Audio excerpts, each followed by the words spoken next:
The Orange 120H head, I got it plugged into a 12-inch orange cabinet.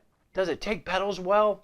What does that even mean when a guitar player says it takes pedals well? We're hopefully going to find out the answer to both of those questions today, right here on GearGasms.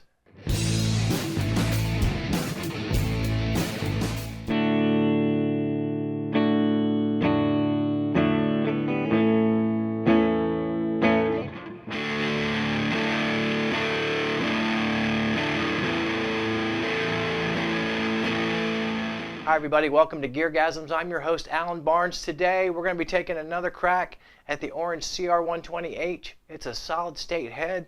If you saw my previous video on it, we just demoed the amp straight up, no pedals, only the onboard reverb. But now we want to explore just how does it sound with some pedals, and what does it exactly mean when they say an amp takes pedals well. Well, there's two kinds of ways to feed a pedal to an amp. Some amps have loops, effects loops, send and return built into the amp. Some amps don't have either. Some amps that have the effects loop, you want some effects in the loop, and some of them you want going in the front. Now, traditionally, guitar players, when you're talking about the loop, they will absolutely put the delay and reverb, if nothing else, in the loop. Now, I think when people say an amp takes pedals well, I don't picture you plugging in a certain type of effect to the front of the amp and it just spits it out. Or this amp sounds terrible with phase. This amp sounds terrible with flanger. Oh my God, don't plug chorus into this amp. It's not going to sound good. I don't really think that's what guitar players are talking about. I think primarily when they say it takes pedals well, they're talking about boosts, gains, dirt. Will it take those pedals in the front, directly in the face, and not really change the overall character of the amp? Because there's kind of two schools on this. Some people, when they say an amp takes pedals well, they want that clean channel to be as neutral as possible, and whichever pedal they step on, whether it's a tube screamer or a Friedman Brown Eye or a way huge swollen pickle, they want the pedal to shine through and the amp to be a very, very neutral reproduction. Then there's other people that want the clean part of the amp to have character, especially if it's a tube amp. They want it to be warm, they want it to be round, and in their mind they say it takes pedals well if you plug a pedal into it and you can fuzz it up, you can dirt it up, you can push it, make it more aggressive, but you do not obliterate the underlying character of the amp. But I hear a lot of people talk about this amp as a pedal platform, so that's what we're going to get into doing for you today. Now I've got my used to be purple but now pink guitar since I'm wearing the old Pink Floyd shirt. We're using the orange amp, no reverb on the amp, no tricks, just two channels. Got the reverb on the board on. It is in the effects loop of the orange, but that's not really what we're testing out. So you're sitting here, you're in your band, you got just this one amp, and let's just say you're playing what might be a Pink Floyd song. I wouldn't admit that openly so I don't get copyright claimed, but it just sounds kind of...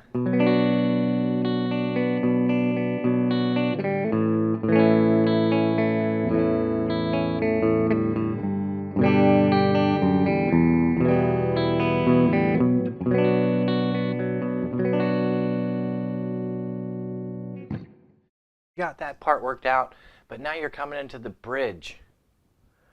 And if you just got the second channel on the amp and you got the gain kind of goosed, it's only going to sound so good. So without the, on the clean channel, it's be like. But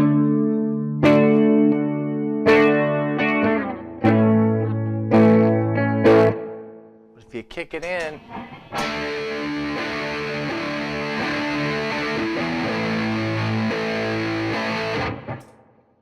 that's way too damn much. Bandmates are not happy. What are you gonna do? You can't turn the gain down on channel 2. You could, but then you won't have anything left when you want to do your searing David Gilmour lead. So we got a pickle. We want to switch to that bridge part with the D and the A and all that. We're going to try to boost. Now this Pinnacle, you could think of it as two pedals. It's a tube screamer type boost on the one side. On the other side, it's any dirt pedal you could imagine, as long as that dirt pedal is a Wampler Pinnacle. You got you're doing your groove thing. Now it's time for the bridge. Just kick on this.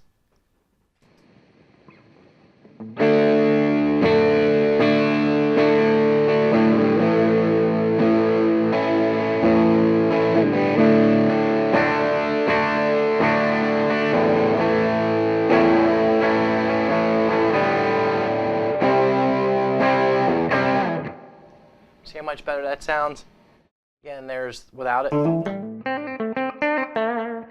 Maybe it's easier if I do this. Oh, there it is. Okay, so we've proven that point of concept. So that gets you through part 1 and part 2 of the song. Now, it's time for you to wail on some lead. Now, as you heard earlier, we'll kick this back in. That sounds kind of okay.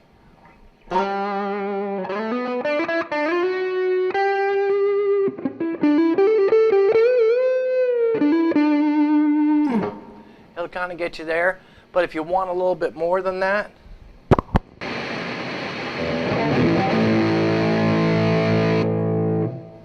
okay, that's not going to work for this video. If you want more than that, just go to channel 2.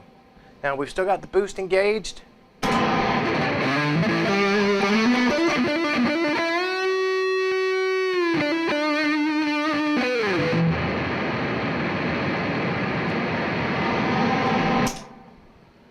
Oh my goodness gracious. Let me see if I can get that fixed. So let's go back to channel 1 where it's clean and pretty. Maybe some boost to help you out.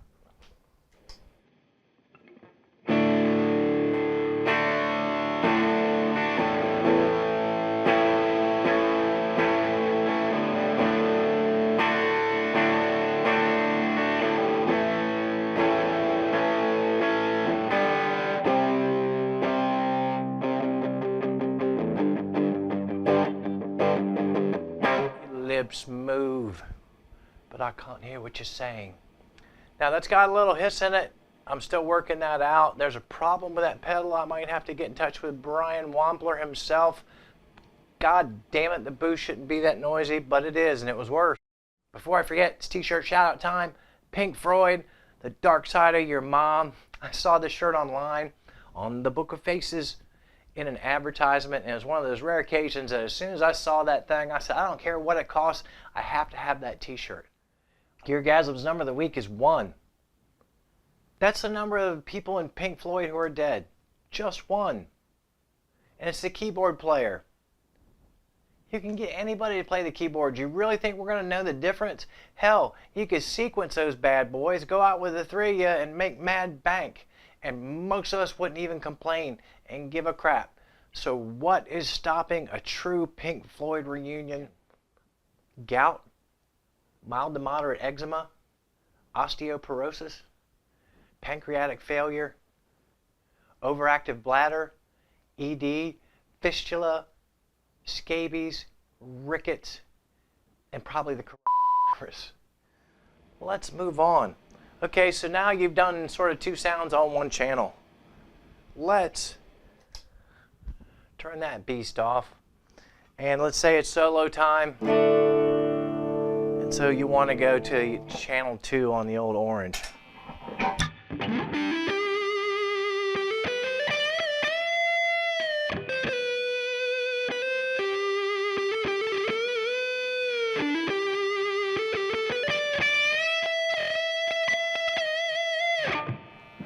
That's pretty good for a lead boost, but maybe you want to keep that somewhere else. We go back to this pedal. It's clean. Let's put some distortion.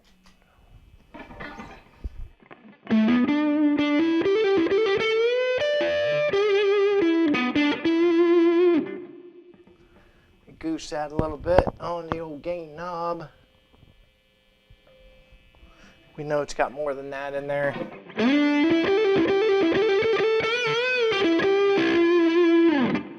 Maybe you want it completely over the top.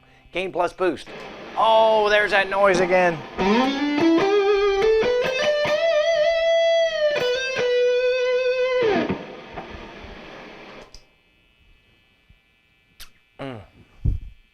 We're going to have to do a follow-up video to this called Brian Wampler Fixes Damn Pedal. I'll send it back to you even though I've had it over a year.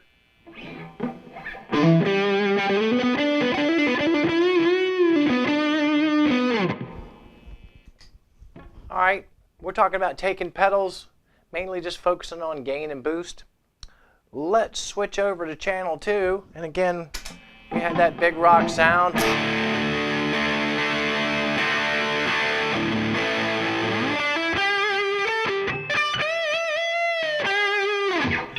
What if you really want to make that pretty? You just can't do it with the boost. The distortion though, on top of distortion,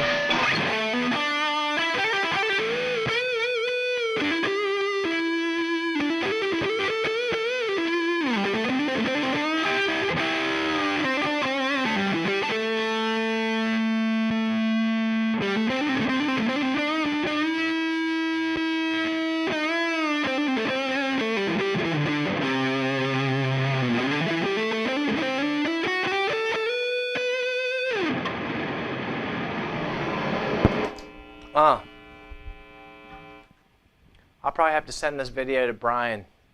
Proof. It does that even when it's completely isolated from the other pedals. It's on 18 volts with like 500 milliamps, so it's not a power capacity problem. But anyway, I think you kind of get the point.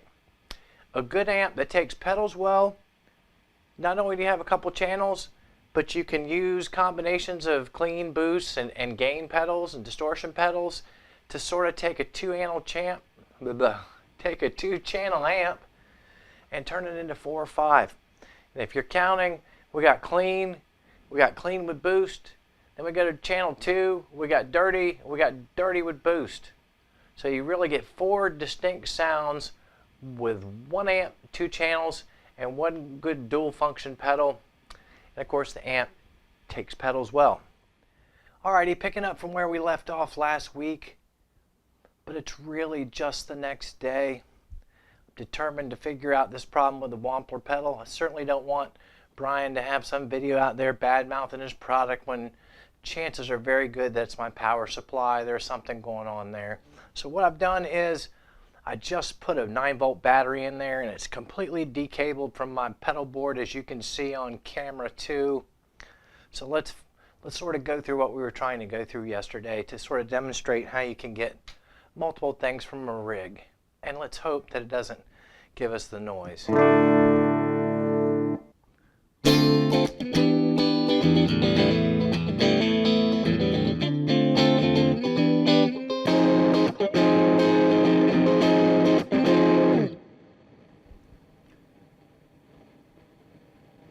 you hear that? See? Now, unfortunately, I'm going to have to take this pedal and send it back. I'm going to have to contact Brian. I'll send him a little clip of this video so you can hear what's going on. And Brian, I'll send you the picture-in-picture. You can see clearly from camera 2 into the clean channel. So noisy, you can barely talk over it. That's just not going to work. I haven't had this pedal that long. It's never left the house. I hardly ever stomp on it because I generally prefer amp gain over pedals, but I am going to have to send an old email to Brian and point out this video to him, and hopefully he can give me an RMA. I can send it back and get something else, get me one that works. I like the pedal, but I just can't deal with that.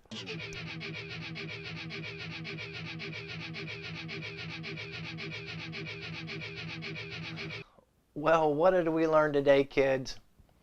We learned that I got a problem with my Wampler Pinnacle Deluxe, and for $250 or damn near, I shouldn't be having a problem with my Wampler Pinnacle Deluxe. We also learned that I don't think that any of us really still understand what people are talking about when they say that an amp takes pedals well. We also learned that Sigmund Freud said and wrote a lot of really creepy things about your mom, not his mom, not my mom. Sigmund Freud was talking about your mom and your feelings for your mom. As always, I thank you for your time. Please hit the like button. Don't forget to subscribe. Tell a few friends. Don't be so cheap. Buy a t-shirt, you cheap bastards. whatever you do in the next 7 days, don't tell the people in your church about it. But make sure you stay in one piece so you can keep coming back here week after week for more GearGasms.